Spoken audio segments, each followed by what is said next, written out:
how journalism and activism can or cannot work together, or where it intersects, and speaking about it with the experiences of media outlets on the ground from a pretty large geographical scope. So what we'll first do is just introduce ourselves and a bit about the media that we work in, and so that you have a bit of an understanding of where we're coming from and what experiences and challenges our media outlets are experiencing. And then we'll start discussing the topic that we said we're going to talk about. And then later on, we'll open up for questions and get any feedback from you and answer anything that you might be wondering, or questions that might have popped up during the talk. So actually, Izabela, if you would start. Thank you. Hello, everyone. It's super nice to see everybody here. I think it's an important issue that we have to discuss together. So I'm happy to see that everybody woke up early. My name is Izabela Moi. I come from a small non-profit news organization that focuses on local journalism in São Paulo, Brazil. So São Paulo is the biggest metropolis in South America. It's made of 39 municipalities and adds up to 21 million people living together. And our organization has been covering exclusively low-income communities from those cities since 2010. So we are around for 12 years. And basically, so it's local and hyper-local journalism with a small team of 20 people, full-time people, and we work with a network of around 70 people that are local correspondents. Local correspondents, like the analogy for international correspondents, so journalists that are based in the communities that they cover. So it's not citizen journalists, I have to state that. It's really professional local journalists, but doing from within the communities. And I pass the word to Isam. Thank you. Good morning, everyone. Lovely to see everyone here. I am Isam Uraiqat. I am the editor and co-founder of a political satire magazine called Alhudood. It's primarily in Arabic, focused towards the Middle East. It was launched in 2013, soon after the Arab Spring, and kind of grew in various ways depending on the challenges that we faced. We started off in 2013, and since then we run quite a few things. So it's like a major part of our work is obviously covering the authoritarianism in the region and how it plays part, and covering lots of rights issues about the region.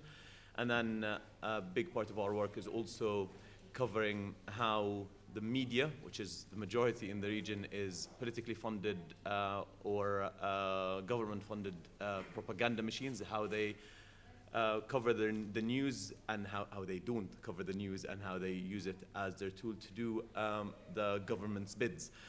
So that's so we satirize that, and then we satirize the media itself in a major way. We're on an annual award for worst Arab journalism. Yeah, that kind of covers the general aspect of our work. Thank you. Hi, good morning, everybody. My name is Orly Noy. I am an editor at a Hebrew website based in Israel called Local Call. It's an independent media outlet offering different and very much needed coverage of Israel-Palestine in Hebrew by a professional group of writers who include Jewish Israelis, Palestinian Israelis, as well as Palestinians from the occupied territories, both in the West Bank and Gaza.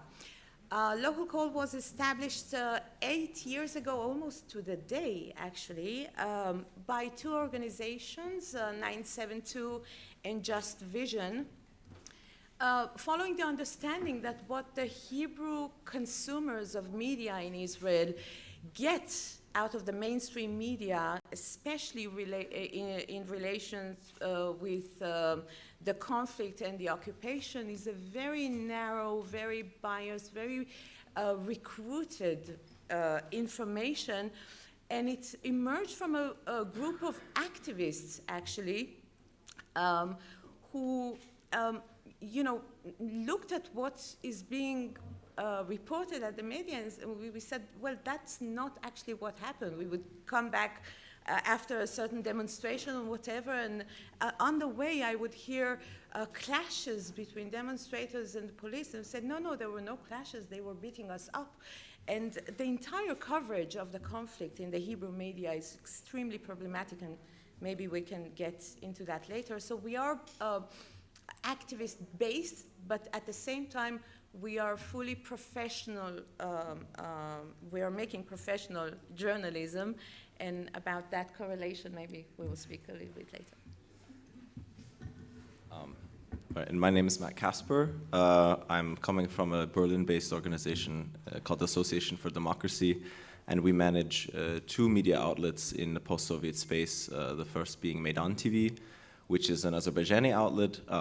We're based in Berlin because of the repressions in the country. So we have, since our founding in 2013, just for working as an independent media outlet, we've experienced a lot of repressions, including travel bans on our journalists, physical violence, harassment of family and of the journalists, surveillance, digital surveillance, etc. But we continue to work because we're covering as a daily outlet. So we cover a wide range of topics, from politics to economics to social coverage to cultural coverage. But we also cover, obviously, corruption. We cover the problems kind of politically in the country under the Aliyev regime. And we work as an independent, not as an oppositional outlet, but still are kind of experiencing these problems. Through the years, we've grown actually to become the largest digital outlet in the country and have over 2 million followers on our social media channels.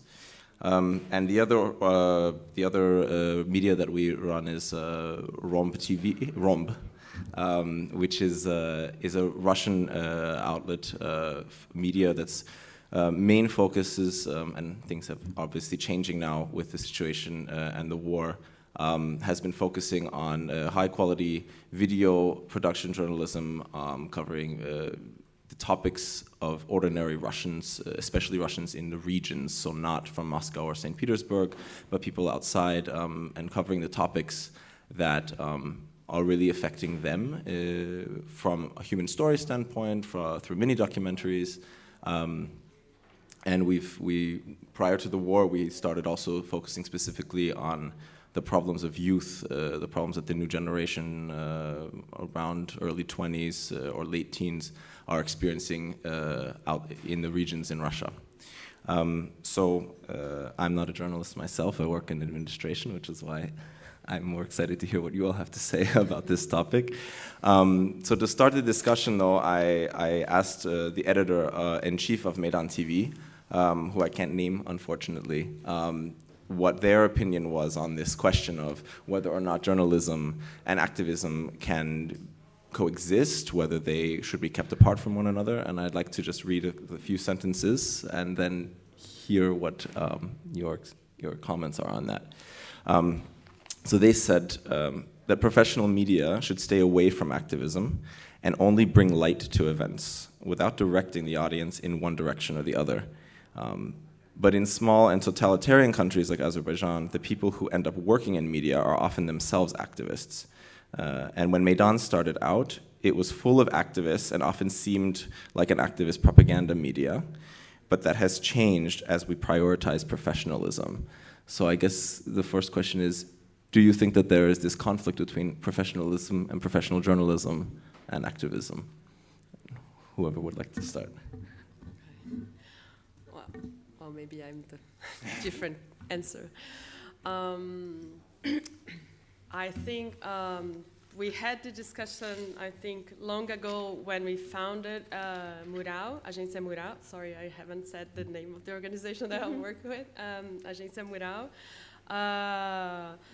Because when we decided that we were going to exclusively cover the low-income communities of those cities that make up for the metropolitan area, I think we made a stand there. And I think after discussing, that's where we end up our activism. And then our activism became the activism of doing the best journalism we could do to serve the public interest. And when I think about our mission, and our mission is to reduce the information gap about those communities, and also the news and the information, the gap that they have about the regions they live in, and how they can access information to really participate in the democratic life of their cities. So I think our activism is based on doing the best journalism we can, following the best standards and the guidelines. And the more objective we are, the more activist actually we become, because then that's how we really inform and educate, like, people that are never looked up and are never served by the information they need to transform their realities. So in Mural, like, every time there's an election, for example, there's somebody that points out this discussion again, that brings again, like, aren't we going to stand up for our candidate, or aren't we going to write our statement of our political position? And so far, what have won is that, no, we still continue to be the news organization that wants to serve the public interest at its best, and we are going to go after facts as much as we can be, away from, of course, like, the professionals have their own point of view, but like the products that we make up, that we create, we want it to be as objective as we can, so we are really serving everybody. So that's how we understand. I don't know.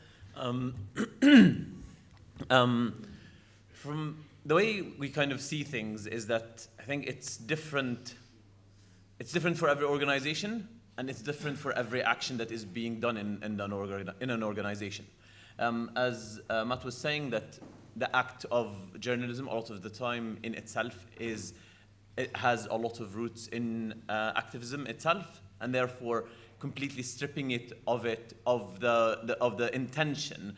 For a lot of people, I feel it could be just a way for people who want to discredit some journalists to go with that attack. But I don't think it is really valid in itself. But what it goes to is going back to what we do and each part of it, and being aware of what we're doing in each part. So, for example, part of our work is to highlight issues that aren't being highlighted enough. That we see as an act of journalism. Another part is providing opinions and helping shape opinions for people who don't know where to stand on issues that are happening. That is on the line of journalism, that is closer to opinion pieces, and therefore, as long as we are aware that when we're writing that this is what we're doing, then I think that this is within our remit as an organization. It doesn't matter if this is journalism or not, this is within the remit of our work. On the other hand, there are things that we do and that we don't do that could be a part of journalism. So, for example, two things we don't cover is primarily good news, because there's no room for good news in satire, but also anything that's covered enough by the mostly politically funded media that is already getting enough of an attention. I'm not going to be a further amplifier of that, so I won't even get it out there. So I think as long as we are aware of what we're doing at each part, and knowing that this does count as this, and this does count as that, yeah, it's just about self-awareness more than anything else. I think I'm going to be a little bit more blunt. I completely disagree with that notion, mostly because I think it's a matter of definitions. How do you define professionalism in journalism? How do you define what activism is? And also, how do you define totalitarianism? Because, these definitions vary. For me, being I don't believe in a neutral journalism. I think that you are a player in the field, and as such, you enjoy certain privileges, you have a place in the hierarchies. When I go to the field as a journalist, I don't strip myself of my identity as a Jewish Israeli who enjoys all the privileges that the Jewish supremacy system provides me with. So I cannot say, oh, okay, now we will disregard that and I will be just this neutral journalist that covers. What is activism? Activism, it's about striving for a change, wanting to make a change. And we are very clear not only about the fact that we do want to create change through our journalism, but we are even more specific about what kind of change we want to achieve. We want to end occupation, we want to end supremacy, we want to end discrimination and injustice. And we are very clear about it. And I think that actually the more transparency we have in journalism, it's a more honest journalism. This does not mean that we do not keep strict parameters of professionalism in our work. And by professionalism, I mean getting our fact checked very thoroughly, asking for comments, speaking with various sources, etc. Does professional journalism mean that I need to balance out a Palestinian with an ultra-right winger? No, I don't think that this is part of, and it's not just, we are dealing with other subjects of social justice. And so when we are doing an investigative piece about public housing, for example, we have a stand. We have a stand. We do think that it's outrageous that the state does not provide more public housing. But we do that through professional journalistic methods. And so I don't see any contradiction between the two terms. So off the back of that, because I think one of what you mentioned about transparency is kind of a big point. I think that we're all of the organizations or media outlets represented here are young as well, so they've not been established for more than 12 years. And these mostly came from activists, as you said. Yours was, I think, for you as well. And would you also agree that they were actually started by activists with an activist mentality in the first place? So when you talk about transparency and being completely open with the reader about what your goals are before they even start reading or watching the content, I can see how that could work. And so I guess what the question I have there is how much then is determined by your audiences, because it has a lot to do with who you're speaking to as well. For example, in Azerbaijan, people are striving, they just want unbiased information. They want information that is not propaganda. So from our perspective, it's more about just offering something that isn't there, and in a sense that is a sense of activism, by stripping away kind of as many possible, beliefs or ideas or ideologies behind it. So that's how do your audiences kind of react to or how do you reach out then to audiences that maybe don't already agree with the topics you're trying to bring light to, or don't already accept or agree with the goals that your media outlets are striving for? I want to comment on Orly first, and then I'll answer about the audience, because I think I agree that we cannot, we have a standpoint of view, but I think the activism, at least in Mural, the activism that we do is really about putting out the information that we think is missing, and then we are waiting we do have a vision of inequality that goes into the inequality of news and production and consumption. So, and we wait that the journalists that we do and practice and serve the audience, and then I'll get into the audience, we really make things change, but by their hands and not ours. So I think that's the line that we put it. And our audience, that's what I was saying, sometimes we have both. Sometimes we have, it's very similar, I think, to Midan expectations, because these are audience that were never served in terms of what they get is police coverage, like all the crimes and everything that happens very badly in those communities, or sometimes like a press person from a big organization that comes and gives like a big donation, and so they appear in the news as receiving like a gift, like a soccer field in the middle of like a very poor community, and then they appear in the news.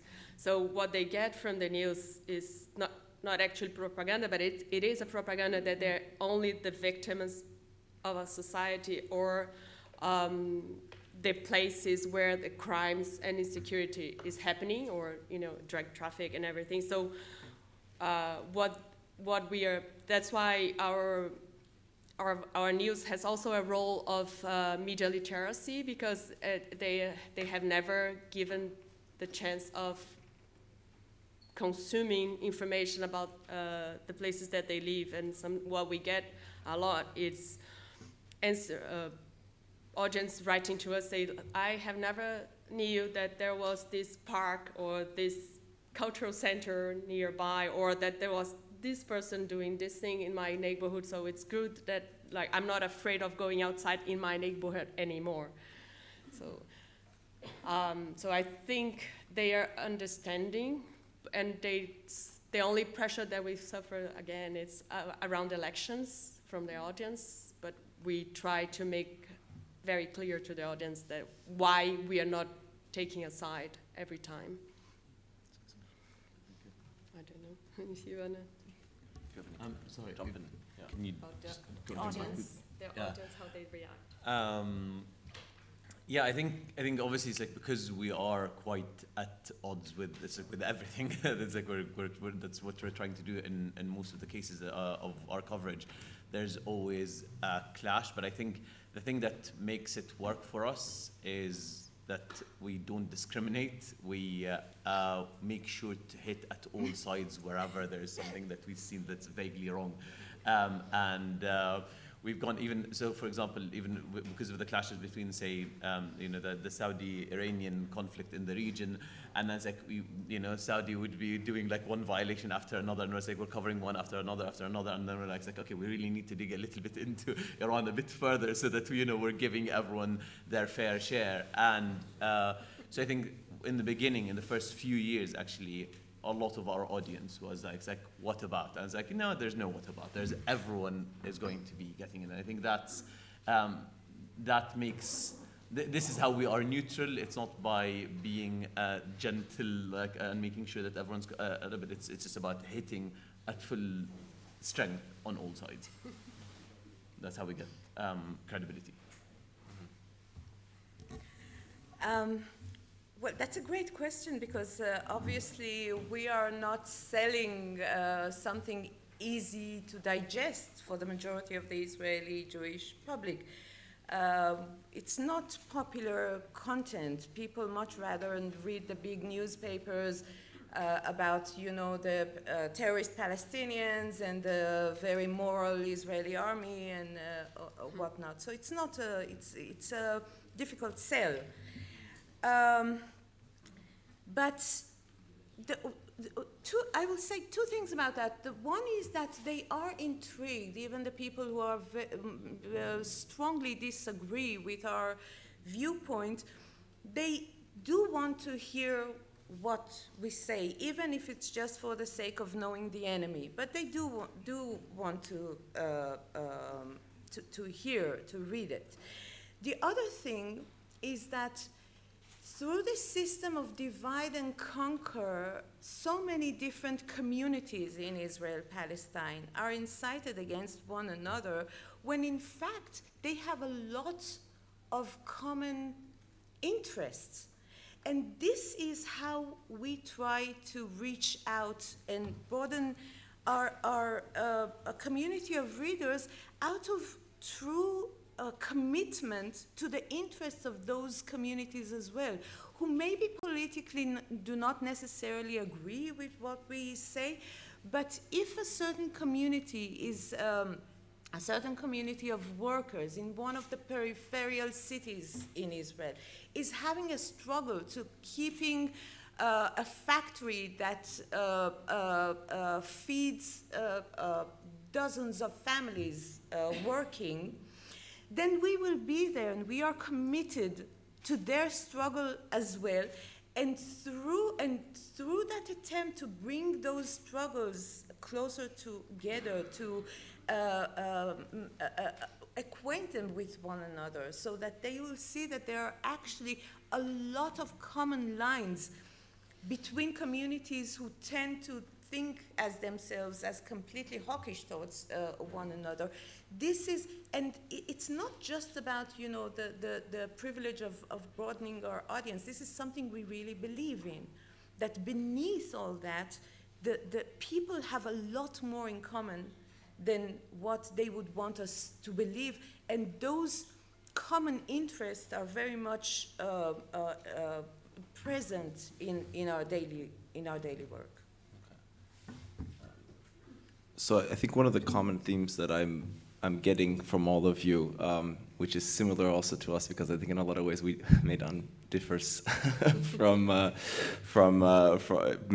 perspective-wise, but I think this has a lot to do with the situation we are in, the media situation in the country compared to the others, varying levels of freedom.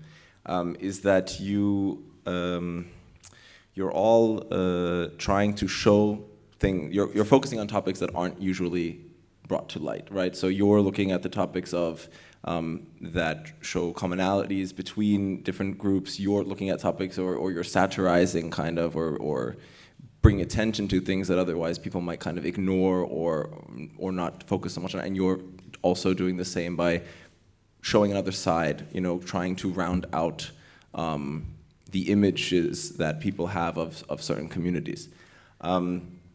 So I think where I kind of have the question then is, you know, how do you really make those decisions on which topics you end up really within the team, yeah? Because I can imagine that every team member, as we have as well, has their own focuses, has their own ideologies, and has their own political stances that they want to also focus on. And you have to kind of find a way to make sure that you don't go in one direction, and that you are able to stick back to kind of the goals of the media outlet itself. So I'm wondering kind of what kind of discussions or what kind of difficulties do you experience, or arguments or whatever within the teams, where you have people who do have very strong beliefs and do want change, but even within your teams, I can imagine, disagree a bit on how that change is supposed to happen. So you're smiling, so I think maybe I'll let you answer first. Well, with us, because, you know, we are an outlet that was emerged by and from a community of activists, the question of which, you know, where do we find the stories, or how do we not miss anything, is easier to resolve, because our writers are everywhere. I mean, they are in their communities and they know what's going on, and they are bringing the stories. We do have, but the discussions, the heated sometimes discussions, are really on that, maybe if there is a conflict between our identity as activists and as journalists, then this is where sometimes we have disagreements about, you know, where do you emphasize more. And I will give you one example.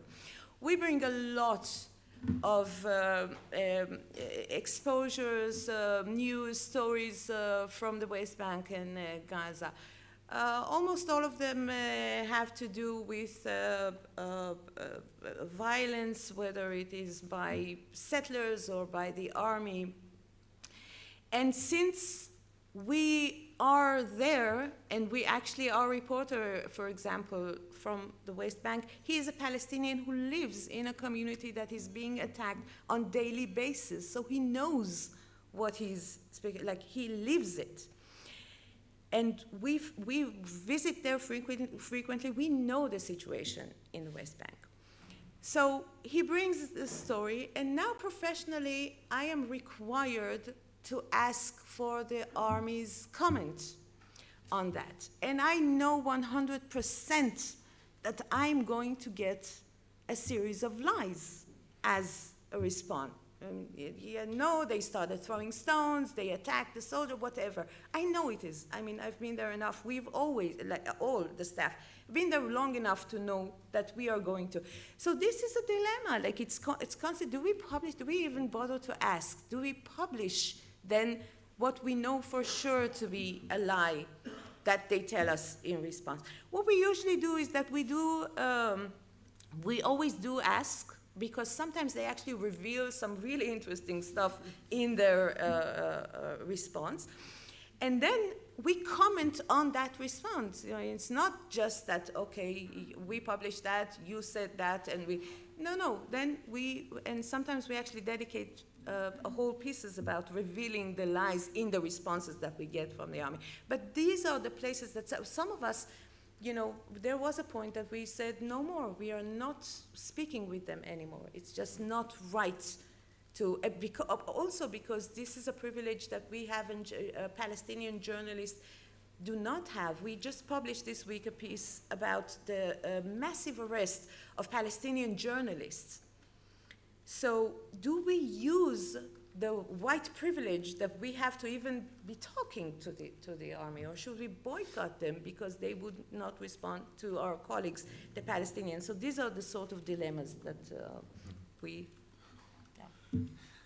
It's very specific, and but I think this is it. I think that the more there's an imbalance of power, the more you kind of have to be an activist. And it's like, in some ways, it's like in your case, for example, and I think in Midan's case, I think it's the activism is, the coverage in itself is enough of a thing that needs to be happening, and just like doing it objectively and say purely according to the laws and rules of journalism is in itself a very powerful and impactful thing, but where there is higher power imbalances, it becomes really, really murky, and it should be, because it is a much more, it's a different fight.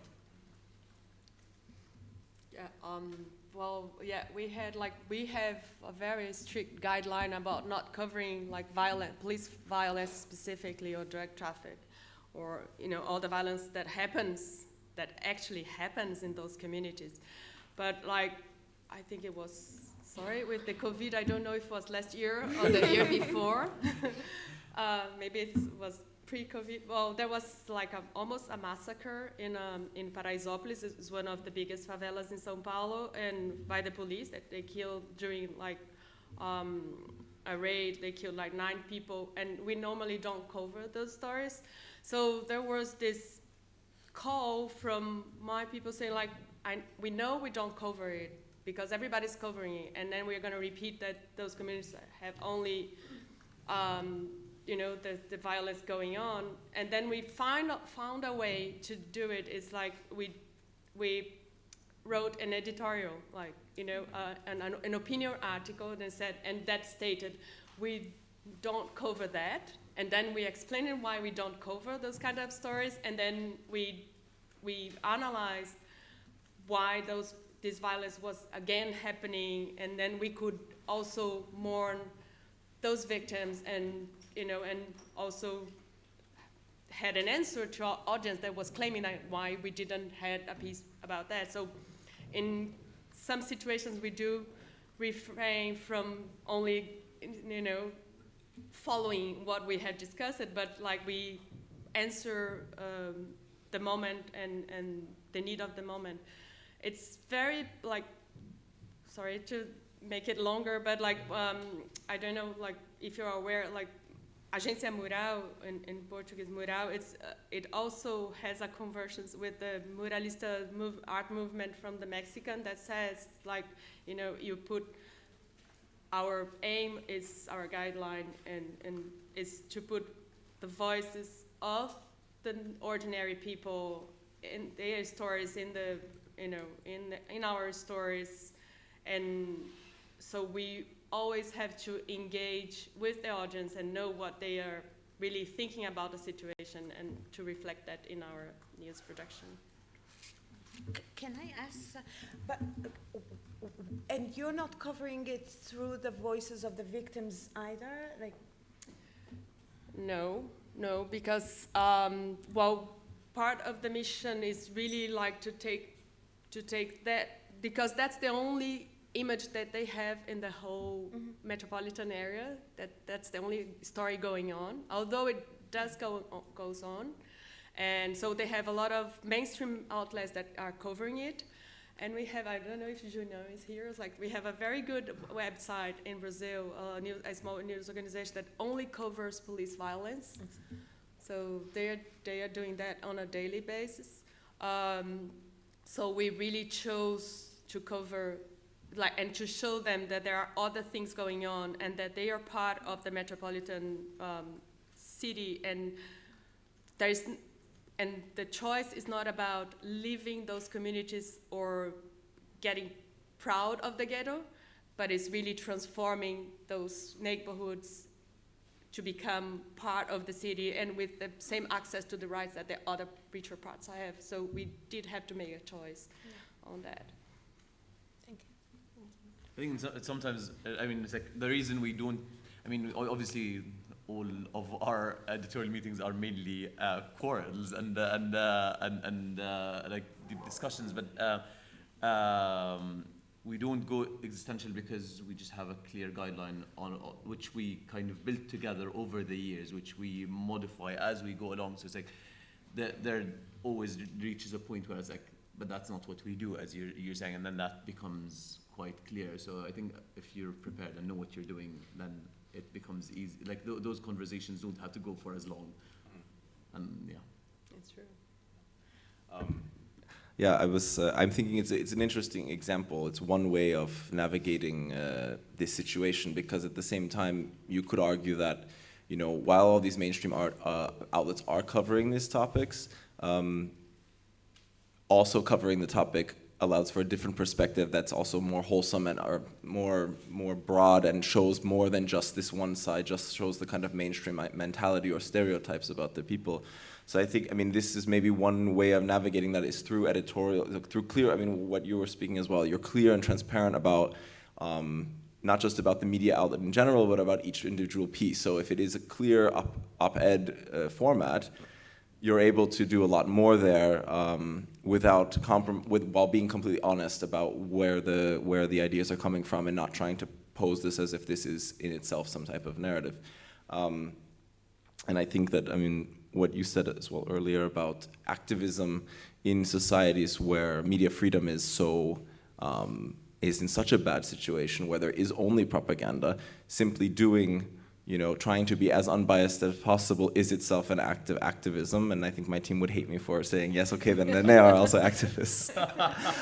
But this is in reality, if we look at it when we're not looking at it from this kind of placative idea of what it is to be an activist is on the street with the banner, it's also the act of following guidelines. And I think that this is something which sounds very simple, in that you said you have a clear set of guidelines, so the quarrels don't really last forever, because it's clear what everyone has already signed up for. They signed up to work at this media, though they know when they're writing for you or producing for you that they have certain rules to follow.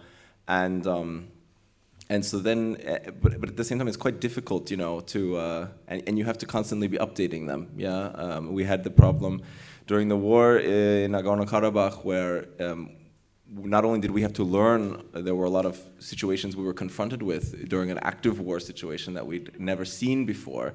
So we had some guidelines for how to handle flare-ups, but we didn't have guidelines to handle a full-fledged war.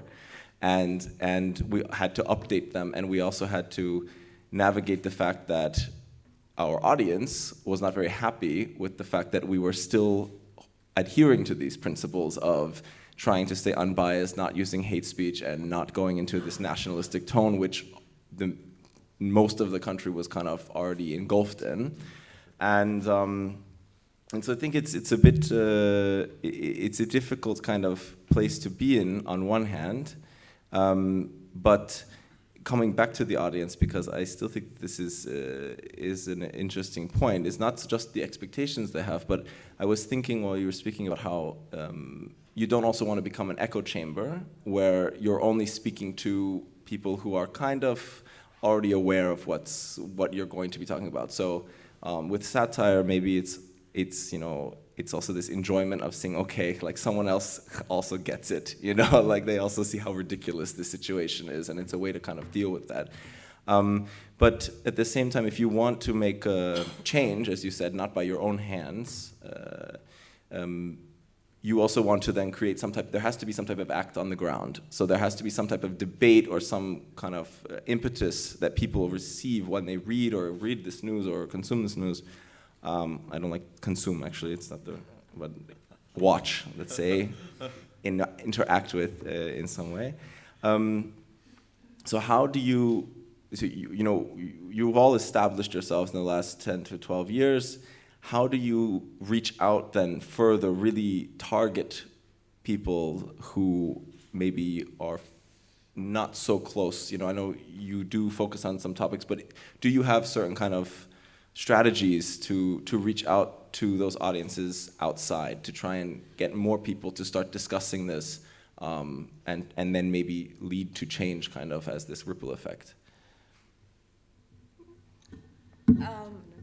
Yeah, as I mentioned, I mean, our motto used to be, there is not a struggle too small for us to cover. Wherever there is struggle for social justice, political justice, access to resources, to public resources, equality, whatever, it is something that would be interesting for us.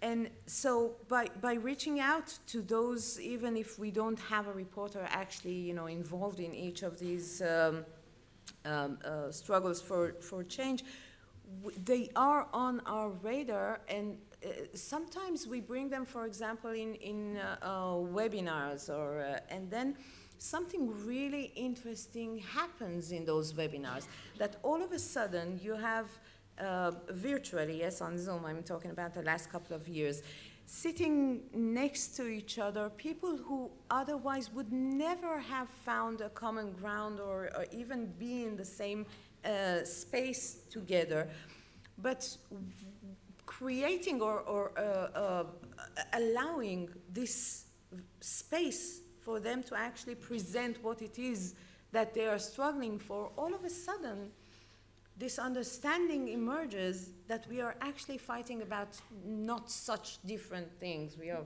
about our equal share in the public pie or whatever, the resources. And so through those connections, we do that. But I just one quick remark about, you mentioned we don't want to being, you know, in this echo chamber, just talking to our, I wouldn't underestimate the importance of talking to your audience either, or to your community, or your, you know, envisioned community, because sometimes that community needs that platform that allows it to be seen, that provides it with vocabulary. I think any struggle for change needs proper vocabulary, and I think that this is something that we really, through, not necessarily through reporting, but through analysis. When do you call a certain action a terrorist act? When do you not? What words do we use when we talk about reality? And those words create, you know, awareness, and I think that I wouldn't underestimate that much the importance of talking to your own crowd and audience as well. It is important. I think we had a long journey in audience discovery. In the beginning, when we launched it, we had much more people, and our audience came from the neighborhoods that we didn't cover, like the richer communities, because they simply discovered that there were those communities in São Paulo, and that was actually much more going on there than only like the crimes and the good deeds of big companies. So in the beginning I think it was the majority. We didn't actually like had the numbers at that time, but like all the engagement and all the feedback that we had, it was always about audience that came from, you know, from the mainstream media, and just and then what we did is like, that was pre-COVID, like we did a lot of live events, like we infiltrated cultural events or events that were already going on in the local communities. And we simply put up a stand there. We asked for permission, of course, and then we print out all our stories, and simply we were there talking about what we were, our news organization, and we shared printed stories from the website, just for them to be aware, you know, of the website. And we did that in cultural events, and we did that in public schools, and we did that in private universities that the majority of the students come from those communities. So we did a lot just to be present and to exist to the audience that we wanted to serve. And I think now we are in another challenge. I think it's really like now serving them more on the way that we want to do more about a constructive journalism or something, like not on the etiquette of that, but so there is another challenge on reaching out a new audience now, but that's what we did. Thank you. For us, I think when we started off, obviously as satire, it was, you know, your audience is the liberals. They just come flocking in, and it was, you know, you're selling to a crowd that's expecting it. But then, as we covered more and sort of like also were hitting against all of the idols of the liberals themselves, we started losing the people who are just there to, like, you know, to support their own arguments, and getting more people from like whether it was conservatives or from different communities or different classes or all of that. So now I think we are more homogenous, and we are in some way, I think, in an echo chamber, but it's not a nationalistic or a class one or something, but it is more of a one that believes in critique and criticism to make the world you're in better. So, and then reaching out of that and across all sorts of layers of society becomes very, very difficult, because you're trying to change a mentality rather than to get a new audience or a new segment. We are definitely struggling with that. It's very difficult, yeah. All right, thanks. So I would like to open it up then for questions now. So if anyone has a question, I don't know how it works with the microphones actually. If there's a microphone to hand out, or there's no microphone. All right, so we repeat. You have to go there and speak into that one. Okay, come on up. And Pressure on everyone. Yeah. I don't know if I should remove my mask. Okay, can you all hear me? So, hi, my name is Irene. I work for Streetnet International, who is a global alliance of trade union representative informal economy workers and street vendors in marginalized communities all around the world. And my question is centered exactly around that. So I work in the press and media department.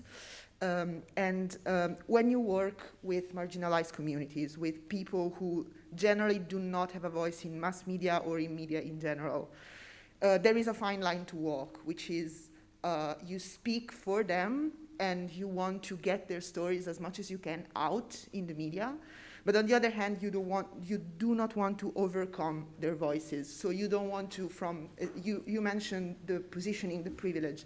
So I am like a white woman based in Italy, and I'm trying to get the voices out of people who are based in South America, in Azerbaijan, really all over the world, especially in Africa and Southern Asia. So where is the fine line between, and what I know there's no definitive answer, but I wanted to have like your opinions. What is the line between that as a communication professional or a press officer, you have to walk between, we want to get their stories out and we want to give them a voice, but on the other hand, we don't want to like over-determine them from our point of view of staff, of like, or people in the organizations who do not live directly those situations. So I think this is something I struggle with, like ethically and also professionally every day. So I wanted to have a little bit of your perspective on this. Thank you.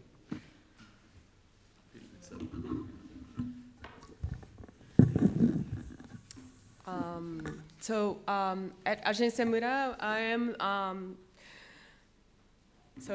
the only one that does not come from those communities, and most of the time I am invisible. The people who report from the communities that we serve are young professionals that live in those communities. So we don't give them a voice. They have one. We just give the space for them. And most of the time what you're gonna see, for example, in Brazil, in all events, it's not me I'm the executive director.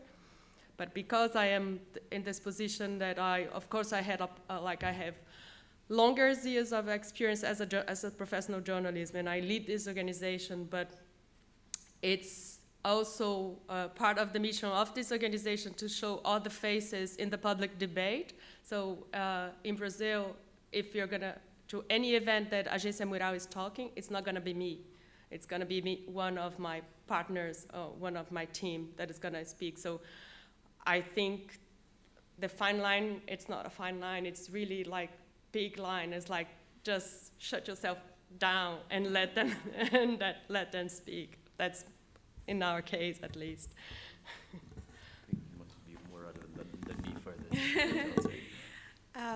Yeah, I don't have a lot to add to that. Just, try to, it's a constant call for checking yourself, if you give a wide enough platform for, the different, and I think that's through, and again, because we have no problem recognizing ourselves as activists, we are engaged in those communities, and I'm very proud to say that we actually gained their trust.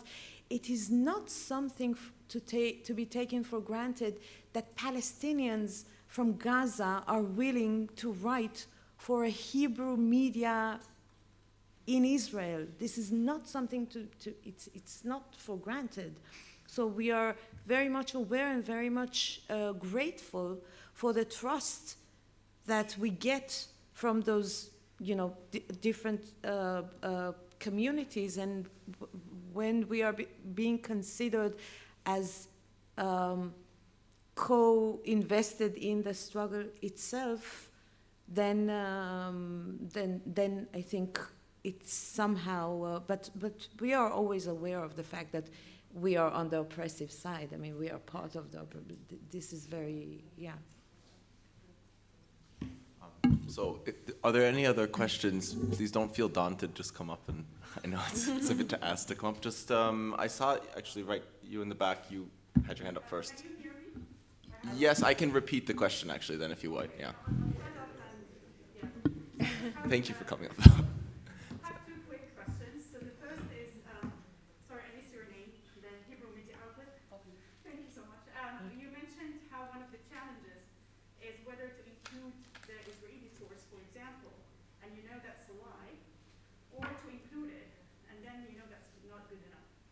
So my question is, why can't we have a third option, which is to include them and show them through the report, show the audience through your reporting that they are lies?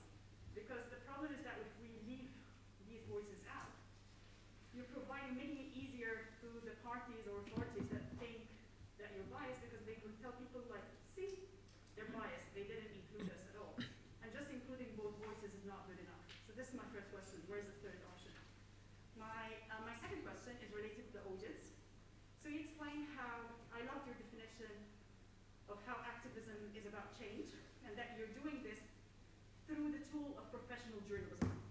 And I think we as journalists can understand this. But what about the public? How do you explain this to the public? Because, and I really want to hear, like, practically, what do you do about that? Because, for example, I'm from Egypt, and activism has become a word with a bad reputation, right? And in media, it immediately means, oh, you're biased. So we're not going to go there because you're biased.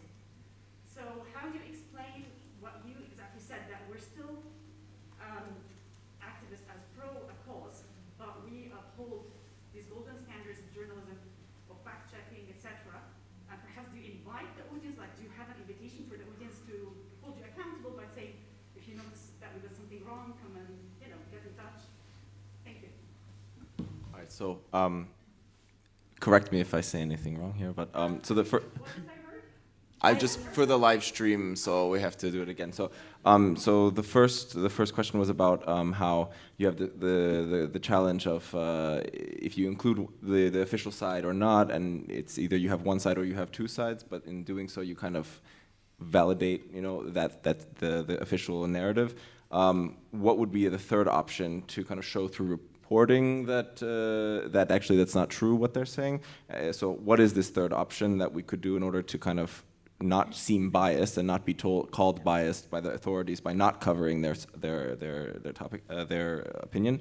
And the second question is about activism and how it has kind of become a word that people might say is, okay, that's activism, that's we don't want to go there. How do you explain to your audience or to the public that you can be an activist and also uphold journalistic values or ethics, etc.? Yeah. Thank you so much for the question. Actually, we do go by the third option that you suggested quite a lot, and this has been our solution, our way out of it. But we ask for the Army's comment or response, not in order to present ourselves as unbiased or two sides, because we don't believe that the Palestinian voices are being evened out by the Army. It's not two sides of a story, and this is why, for example, we will not give a voice to settlers, because that's not, we demand answers from the Army because they are responsible, they are accountable, and we need to hold them accountable. But I think that personally I wrote at least 3 different columns about the lies of the Army spokesperson. I mean, so we definitely make it very, very clear for our audience that these responses are mostly false. I have one comment about how to make the audience understand that we do a part of the activism, and then the second part is in their hands, because we do a lot of pieces on service journalism and to help them realize, know, and access the rights that they already have, but they are denied by either by the lack of information, like, or simply not knowing. So we cover a lot about there's like a local political institutions that common citizens can participate, can be voted, and can vote on city laws, on things like that. So we cover a lot about local democratic participation, and that is open to everybody. So we do a lot in the elections process, for example. We don't really cover campaign. What we do is, like, we cover how they have to do, what they have to do to update their rights to vote, and how, if it's their first time, what they have to do, and how they have to look for information to better vote. So we do a lot of those kind of reports to really empower those populations that don't really think that the city they live in is theirs as well, So they get more comfortable in going around and understand that they are citizens that pay taxes as anybody else, maybe much more compared to the salaries that they get. So we do have a way of empowering them in the local administrations specifically, so they think and they start to believing that they can transform their own realities. Yeah, so, and just really quickly to add to that, from our experiences, how do you explain to the audience, I think you just can explain it as well. So when we had the situation of everyone cursing us for not promoting kind of this nationalist rhetoric during the war, we said, we are a media outlet. This is our ethical guidelines. Now we've got them on our website as well. So this is the situation. And I think you have to, you can respect that the audience will understand that, and some did and some didn't.